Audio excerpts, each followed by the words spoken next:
money would have him focused right away. Yeah, try being a poor person and get an audience with your local bishop. You're not going to get it. No. They'll talk with you and bless you outside the church and all like that, but they're not going to bring you into their office and talk to you one-on-one about, your strong concerns about things. You will never get that audience. Terrible. Well, it's the suit they wear and it's the politics that they play, and this is one of the reasons Father Havel shunned the whole notion about being made the next bishop after he didn't want it. He didn't want to be a politician. He didn't want to have to make deals. He didn't want to do that. He just wanted to serve Our Lady's needs and that of the church as a good pastor. So he basically said, I'll have to make deals if I'm in He that. begged Archbishop Knoll not to appoint him to be his successor. Oh, my goodness. He begged him. He cried. Did he? He cried. He says, please don't make me do this. He saw it. Yeah. And so he named Leo Persley the second choice to be the bishop. And Leo Persley was a good bishop. He did fine, yeah. I knew both of the guys.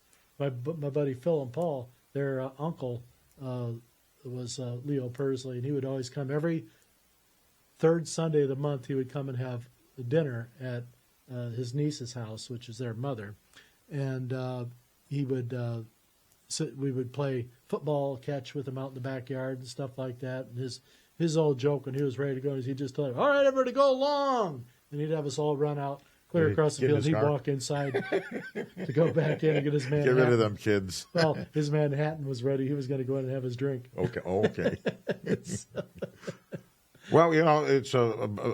Father Archbishop John Francis Knoll and Bishop Persley both have given imprimaturs to supporting books of the mystical city of God, and very proud to have had that signature. Yeah, it might have been Father Havel had he not cried so much. That's right. I say that at Father Havel, if you're listening. Well, yeah, Father Havel was a holy priest. I'm just joking with you, but yeah, he was a man. Yeah. Father Havel was he was a man. He hunted, he did man stuff, yeah. And he understood that he wasn't willowy, he wasn't soft. He was a spiritual man, good man. He stood up. Right is right, even if nobody's right. Wrong is wrong, even if everyone's wrong. I don't know how many times he told me that. Yeah. And I had a tough decision to go, and a lot of times, I just didn't want to have to deal with anything because a lot of these people were just, not just crazy. They were batshit crazy, coming in. You got to do this. You got to do that. And it's like, ladies and gentlemen, I'm just trying to keep the place open. Yeah, no, I know your position was very precarious because, not only did you have to raise the money or somehow provide a service and bring kids in and develop fields, soccer fields, and heavy equipment, machinery, and just mowing the lawn. I think you told me took a couple of days, 2 or 3 days. To mow all the property took just 32 to mow the hours. property, took one man 32 hours every week. So he'd be working 40 hours a week. So he would mow for 32, and he would service him for 8. No, I was always in awe of the enormity of financial responsibility that Larry and his family had to shoulder. We thought at some point, and we tried a lot of different things, but we thought at some point there would be an influx of kids, and there would be an ongoing, perhaps, the soccer. But it never materialized, did it? Well, it did well, but there were a number of things that came up against it. And the last thing that took it completely out was 2008 with the bank collapse. And when the banks collapsed... Is that right? Oh, yeah. It killed all the business model because nobody had money. And so these families didn't have money to send their kids to these camps. So you're saying you could have developed it more and it would have... Oh, we were on path to success. Okay. But the 2008 collapsed everything. Yeah, right. And also at that time in 2008 is when the quote-unquote gaslighting and disinformation campaign started from Patricia Fuller over in Fostoria that I talked about. She had hired out-of-work actors to come over into this area and talk to every business owner in my town, the town board members, the police, the sheriff. Boy, I didn't realize that. State police. Oh, my They God. went after everyone. Oh, Lord. Told everyone that I was a crook and a thief and I belonged in prison. And stating that I'd been stealing from a nun. Okay, there's 2 lies that were said in there, that I was stealing and that she was a nun. Neither one was true. So, this is suffering. This is social. They used to call I think Mr. Carrico, who was a Marian theologian, a chicken farmer from South Bend, called it a social crucifixion. Oh, I was canceled. I was canceled before canceling was cool. And I didn't understand why. Why did everyone have this cold shoulder to me all of a sudden? When I was a guy that was doing everything for the community. I was putting out the money to buy, $10,000 worth of toys and stuff like that for kids to do the Easter egg roll. But they wonder why, the youth problems with, drugs, vandalism and things like that, outright thievery, yeah, in the town. The kids got nothing to do. And I came here for kids. And so I was trying to do things, out at my property, but there was just only so much I could do. Like I said, yeah. I was trying to pay the damn bills. Yeah, you're getting hit from all different sides on this thing, yeah. Well, the Our Lady of America, one of the statements is that it's the mother lode of all apparitions. It's the antidote. It's what's going to go into place in terms of the evangelization of the world and the children of the United States. I mean, it seems like we're a little far away from that, but God help us to get to that point. May we rise to what our Lord asks us to do. Well, I just think we need good influences and people to talk about how this is, like I said, purity doesn't have to be painful. So what do we have to look forward to at this juncture in terms of God's requests and our response to that? And well, we have to look forward to is the hope that the next kid up is going to be the one that turns more hearts, in his group. You go after the kids, just like the school teachers are going after your kids right now. They're indoctrinating them, and they're serious about it. And this is why Our Lady's been telling me to tell people to get your kids out of the public schools. Everyone thinks that their teacher and all like that is the exception. He or she is a wonderful teacher and all like that. Well, do you really know? They show you one side of parent-teacher conference, but do you really know what's going on with your kid all day long? So Our Lady is saying that there's a problem with the schools. Father Knoll, not Archbishop Knoll at that time in 1915, he saw the writing on the wall. He did. Oh yeah, Back then. When they started the test pilot in Gary, Indiana, to redesign the public school system, they took over the Gary school system in 1915. They were out to do, this is a communist agenda. The communists had already invaded Washington, D.C. And they really took over with Woodrow Wilson. So I think he was in 16. Okay. He came in. So they were already in the arena. And what they wanted to do is they wanted to redesign the public school system. All right. And Dewey is the one that gets credit with redesigning the public school system. But it was really a couple of guys out of Wisconsin that did it. And I did a whole podcast on that. But what they did was they wanted to do a test study. So they chose Gary, Indiana, because they had the right constituency that they thought they could work with. Had a larger minority population, black kids and whatnot for the steel mills and stuff like that. And a number of white kids. And so it was the right, petri dish for them. But what they wanted to do was redesign the public education so that there was no mention of God or family in the curriculum. So mom and dad were out of the discussion. God was definitely out of the discussion. Jesus, who's Jesus? Wow.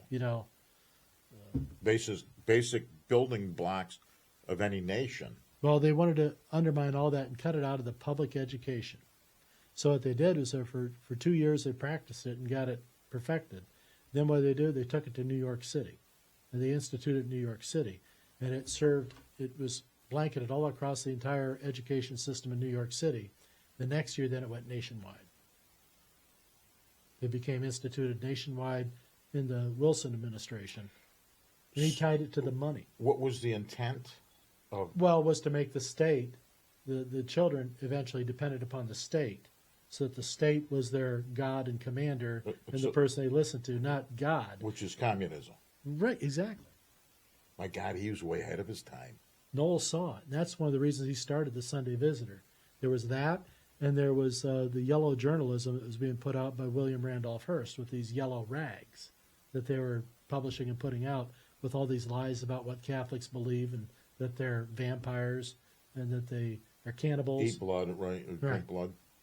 And so this fell right into these tent revival Protestant preachers running around. They would go around and sell off these yellow rags, talking about how bad Catholics were and how they needed to be put down. And so Catholics and Jews were considered to be the dirty people. And what are they doing now?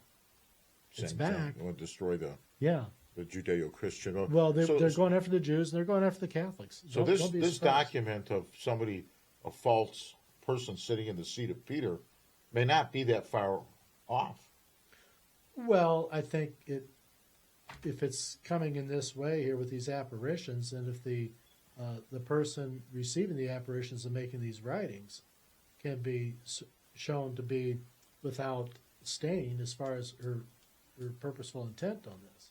The same thing we had to do with Sister Millie in the trial, was to show that she was not, stained by this. She was not the problem. Her people around her were the problem. I think, were suffering from what they call religious jealousy. And this happens a lot in convents and sometimes in the priesthood. Happens all over the world. Well, in the military and the school systems, everybody's. If you have a talent, why is he getting all the credit? Absolutely, yeah, sure. Well, maybe he or she is smart, and they're applying themselves. Maybe they actually want to do something. Or maybe in this case, maybe they're just so humble that they know that it's not about them and never has been. Okay, they're just a vessel. Well, no, you're right about that, because as I was reading The Mystical City the other day, pride seems to be the centerpiece of when things begin to collapse. Well, sure, pride will bring in, the untruthful things and the self-aggrandizing things. And then when that goes, it's like this guy that is running with Harris for president right now, Walls. The stolen valor thing. Oh, yeah, right. Yeah, okay, I know we touched on it before. But, all right, if the guy served 24 years, okay, in the National Guard, we both know the National Guard is like military light. Okay, it's what, 1 weekend a month and then 2 weeks a year. Is that how yeah? it is? But they also do deploy them. I mean, there's. Oh, I realize that. Okay. Then they'll go off for a mission or something like that. Yeah, you can bob and but weave. But they're not putting them on the front line and throw them in a tank and say, "You can get okay, out of it if you want." You kind of. Yeah, let's go clear the streets of Sarajevo. They didn't send the National Guard for that. Right. They send the National Guard as back position, reinforcement to secure things. National Guard is typically not your frontline fighters unless they get set upon, and then a defensive posture, as I understand it. Well, it depends on the project too, and what's required. I mean, in this day and age, really, the power in the United States is unbeatable. But so these ground wars and stuff tend to be limited. It's not like fighting Germany, where you got two major armies. Not yet. Well, if they have, who said it? He said, I think you made this comment that Einstein said, I don't know how the next war is going to be fought, but the Fourth World War will be fought with sticks and stones. Yeah. Same thing. Yeah. Okay. Yeah. We'll go back into the prehistoric. Well, we're heading that way now, and I talked about like the electrical grid. We are so ill prepared. Vulnerable. We are so ill prepared. I mean, how many potential activists were led into the border? They don't know. Their agenda is so selfish and so self-guided. That there was no purity about that at all. There was no concern for the protection of you, me, your daughters and things Nothing, like that. right. No, the actual citizens, the ones paying the bills, were told to just sit down and shut up. Right. We know what we're doing. But back to the point about the National Guard guy, Walls. He had to inflate his stature, and to talk about being in war and stuff like that, as if being in the service for 24 years wasn't enough as a pride of accomplishment and having done that work. Yeah, even though he retired out. They have names for people like that. Well, they don't do anything. Well, but why wasn't the one enough? Why did he have to, super glorify it and make it the non-truth. This is what happens a lot of times with even like with some of our religious. Thank you, for your service as a priest. Thank you for your service as a member of this particular religious order and things like that. The work that you do isn't always noticed, but it's felt. And we thank you for that. Like with the contemplative nuns and stuff like that. I had a woman, we called her Fran. Her name was, I think, Mother Miriam.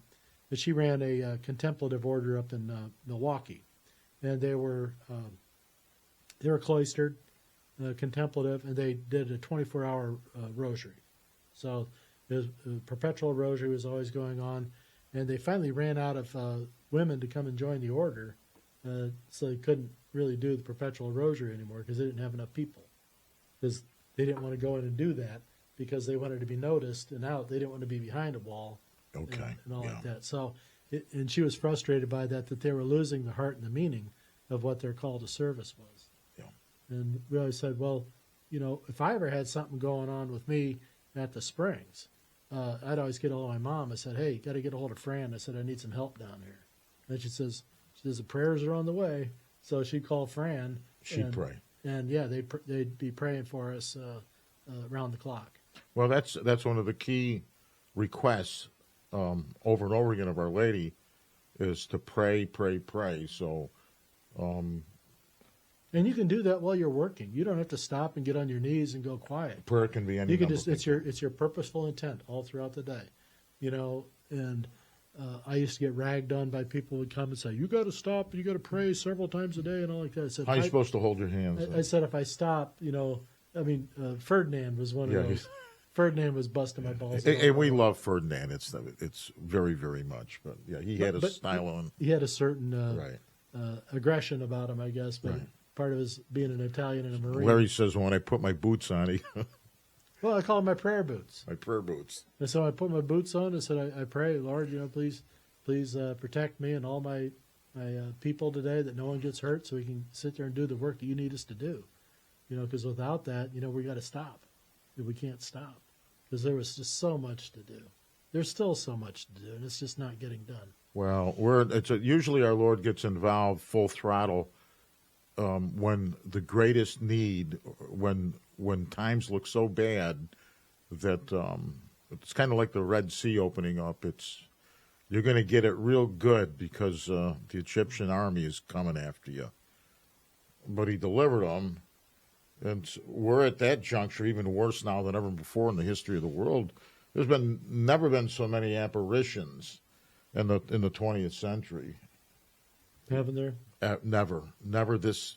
Is this why the Vatican took it away from the bishops? Well, you tell me about that. What did they do? Well, earlier this year, the Vatican set out an order that there will be no more local discernment by bishops regarding mystical events and things like this, miracles. They'll decide what a miracle is. They will your countenance there at the Vatican to discern apparitions and things like that, taking it away from the local bishops entirely, which used to be one of their jobs. No, usually the local person would know the people, right, the families, what's going on. It was like Father Habel knew you. Right. And both of you, I think his father was wondering, well, is this real area or what?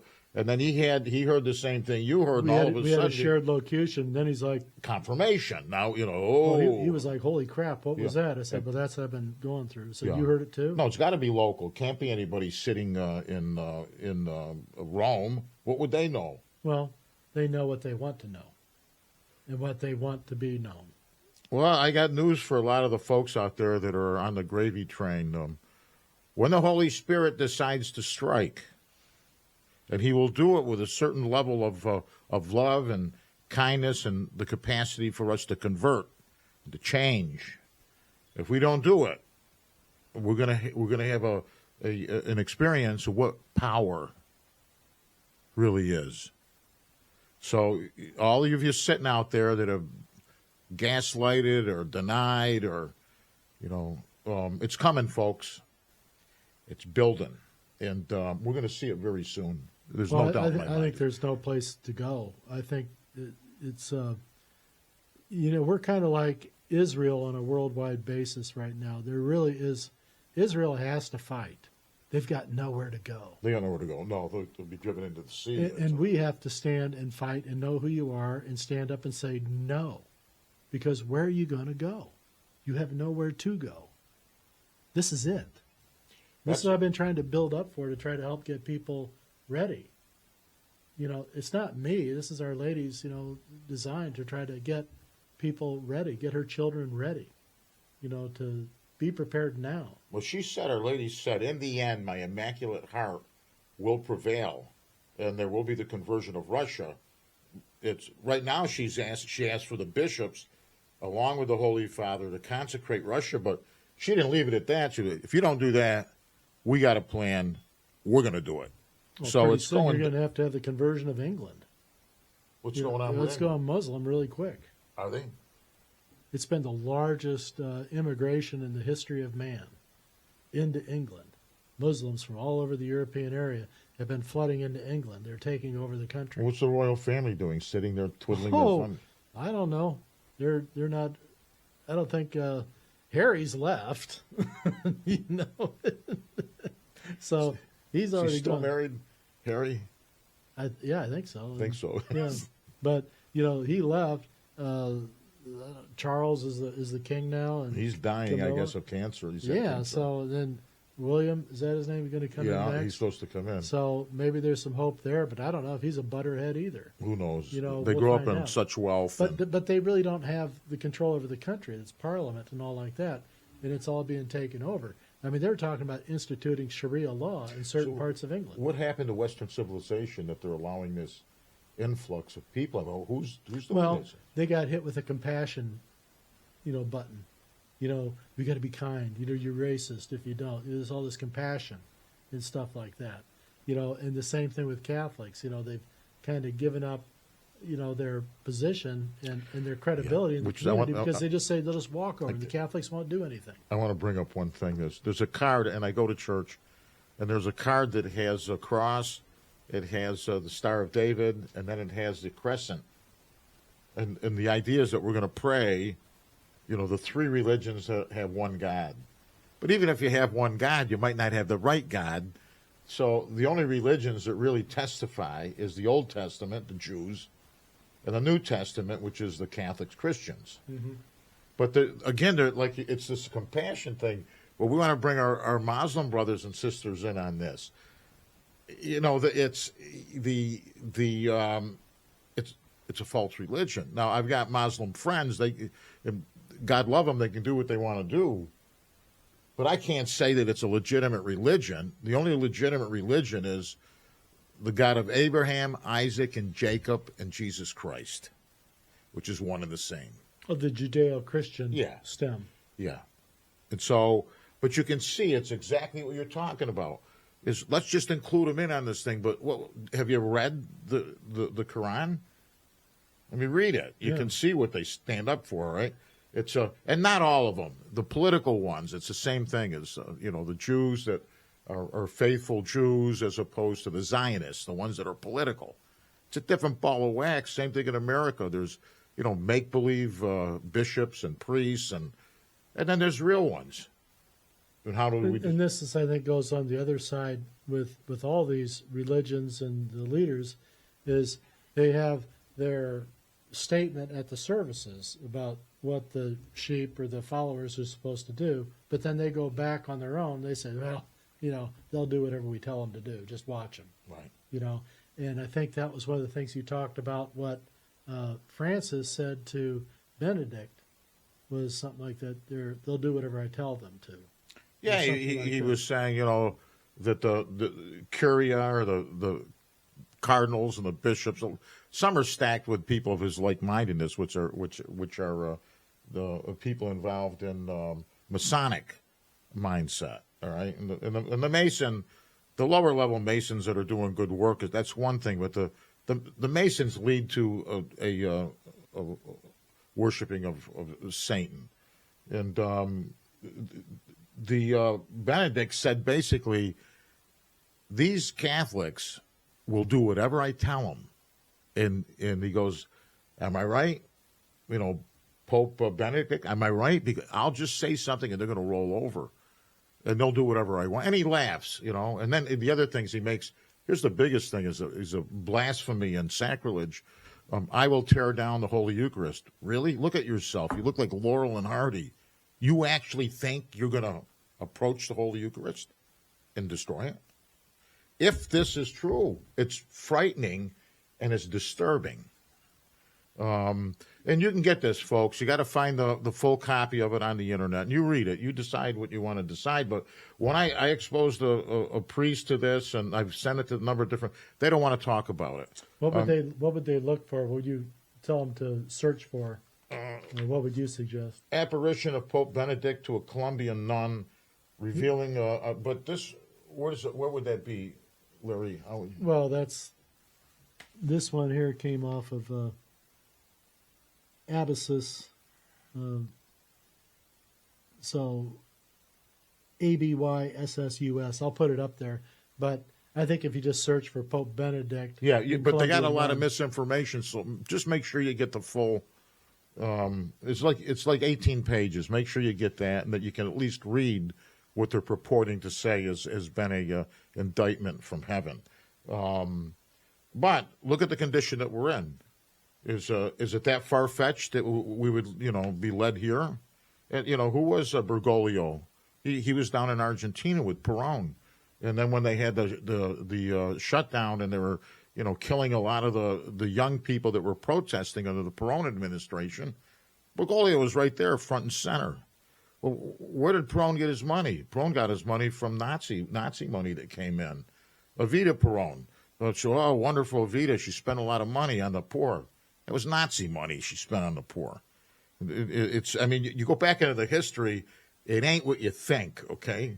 And Argentina has been involved in, they think there were secret programs with where they were developing nuclear weapons, and they were going to use the V12 or the V2 bomb, all right? Hitler actually wanted to throw nuclear weapons into New York. And they were there. They were in Pagodia. So when Perón was overthrown, they destroyed all that nuclear stuff. I'm sure our people told them, you're going to get rid of. Perón's got to go, and this nuclear stuff. And the regime that came in destroyed any capacity to make nuclear weapons. And the Germans had the capacity to do it. And they were shipping over hard water from Denmark. The thing was like crazy. But it's not all what we think. And so, look, here's what we do know. God wins. Jesus has a conversion of the world. The most souls in the history of any time intervention of God will be now. As worse as it seems that our Lord is in control, and even though we go through the suffering and all the rest of the stuff, take heart, because he loves us, and he's going to give everybody a chance to come home to heaven. And we'll see what happens from here. But this is what we talk about is, Larry's a dissertation on continuous suffering and rejection. I said that it's social crucifixion. Carrico, same thing. He presented these things. Oh, yeah, he got blasted. Yeah, he got shut out. Not by Francis Knoll. Francis Knoll was behind this thing. Not by... no, the Notre Dame. The Notre Dame people. Right. They got billions. Yeah.